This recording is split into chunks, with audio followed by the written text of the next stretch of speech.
नमस्कार, मैं हूं अनुकुल तिवारी और आप लाइव सीरीज देख रहे। देखिए, बीपीएससी टीआरई 2.0 को लेकर लगातार नए नए मामले सामने आ रहे हैं। छात्र नेता सौरभ गरजते हुए कह दिए हैं और ऐलान कर दिए हैं कि शिक्षक अभ्यर्थी सीटेट अपेयरिंग वाले कल बहुत बड़ा आंदोलन करेंगे, गर्दनी बाग भर देंगे। उसके बाद बहुत कुछ का ऐलान किए हैं, कोर्ट जाने तक की बात की है। क्या कुछ कह रहे हैं छात्र नेता सौरभ, आप वो सुनिए। हेलो साथियों, मैं सौरभ कुमार सिंह और लगातार इस विषय की चर्चा हो रही वो है बिहार में शिक्षक बहाली के मुद्दे को लेकर। और कल एक बहुत महत्वपूर्ण दिन है। दो मामलों को लेकर लगातार कार्रवाई चल रही है और निश्चित रूप से बीपीएससी द्वारा आयोजित जो परीक्षा सेकेंड फेज की होने वाली है और जिसको लेकर डेट भी अनाउंसमेंट हो गया है, तो दोनों मामले को लेकर, अगर सीटेट अपेयरिंग के मामले को लेकर कल कोर्ट में जो याचिका दायर होगी और दूसरे सेकेंड मेरिट लिस्ट को लेकर, जहां तक सबको पता है कि जो बीपीएससी द्वारा आयोजित परीक्षा में सेकेंड मेरिट लिस्ट यानी सप्लीमेंट्री रिजल्ट को लेकर लगातार आंदोलन हो रहे हैं और उसके लिए लगातार हम लोग से धरना प्रदर्शन कर रहे हैं। तो कल 22 तारीख के दिन आप सबको सूचित कर दे कि गर्दनी बाग धरना स्थल पर हजारों की संख्या में परीक्षार्थी उपस्थित होंगे और प्रथम फेज की बहाली में सप्लीमेंट्री रिजल्ट को लेकर अपनी बातों को सरकार के समक्ष, आयोग के समक्ष रखने का प्रयास करेंगे। तो आपको बताते चले कि जो भी तैयारी है उसके लेकर पूरी तैयारी हो चुकी है। प्रशासन से भी वो सहयोग लिया जा रहा है, उनका भी आदेश पत्र प्राप्त हो गया है। तो आपको हम बताते चले कि सेकेंड मेरिट लिस्ट में जो है कितने कैंडिडेट, कई मामलों को लेकर आपको बताते हैं कि लगभग 10,000 लोग ज्वाइन नहीं किए और नियोजित शिक्षकों की संख्या 28,000 प्लस है। तो लगातार राज्य सरकार ये भी कह रही है कि हम राज्य अकादमी का दर्जा भी देंगे उनको और दूसरी तरफ उनके लिए परीक्षा भी आयोजित हो रही है। तो सीधे सीधे बात है कि इस बार यानी इस मंगलवार को आज जो कैबिनेट की बैठक होनी है, हो सके आज कैबिनेट बैठक में जो राज्यकर्मी का दर्जा देने की बात है उसको लेकर कैबिनेट से मंजूरी मिल जाएगी तो रास्ता साफ हो जाएगा। परंतु नियोजित शिक्षक भी बीपीएससी सेकेंड फेज की बहाली का फॉर्म भर रहे हैं। प्रथम फेज में लगभग 28,000 से ज्यादा शिक्षक नियोजित, उनको सफलता प्राप्त हुई। तो सब आंकड़ों की बात की जाए तो 15,000 से 20,000 ऐसे लोग हैं जिनका रिजल्ट सप्लीमेंट्री रिजल्ट आना चाहिए। परंतु आयोग की तरफ से अभी कोई स्पष्टीकरण नहीं आया है। 17-18 जिलों की सूची प्राप्त हो गई है, परंतु अभी तक जो चीजें हैं उसको लेकर कोई विशेष तैयारी नहीं हुई है। तो हम लोग एक बात आपको बता दें कि लगभग जो सूचनाएं प्राप्त हो रही है कई जिलों से, जो बातें हैं और जो खबरें निकल कर आ रही है कि लगभग 5,000 के आसपास ही रिजल्ट निकलना चाहिए, परंतु ऐसा नहीं है। कई जिलों से सूचनाएं अभी प्राप्त हो रही है।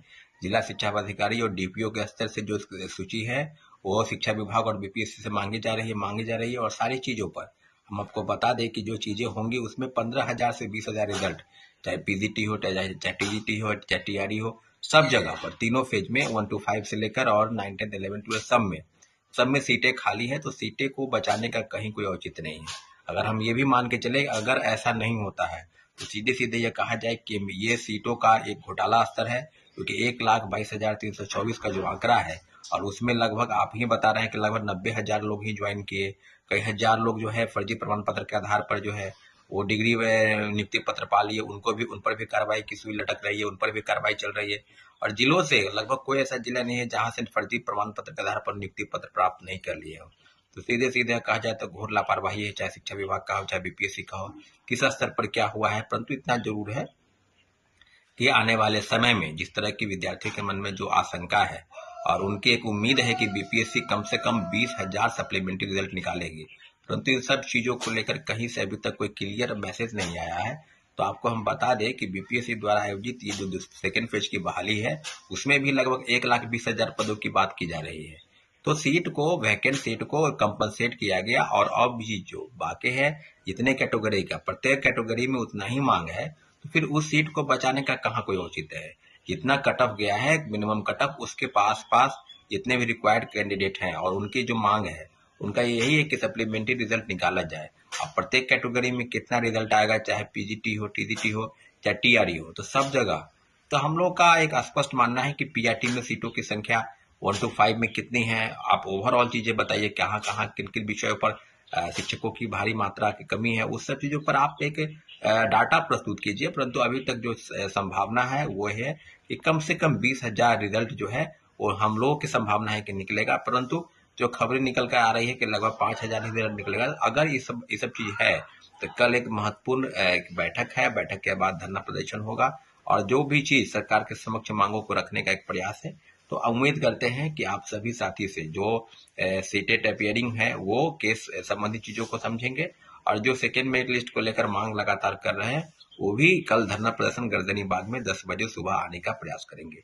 अगर आपको लगता है कि आपकी मांग सरकार तक पहुंचे तो आपको भारी से भारी संख्या में गर्दनी बाग धरना स्थल पर आना होगा और तभी अपनी बातों को मजबूती के साथ रखेंगे।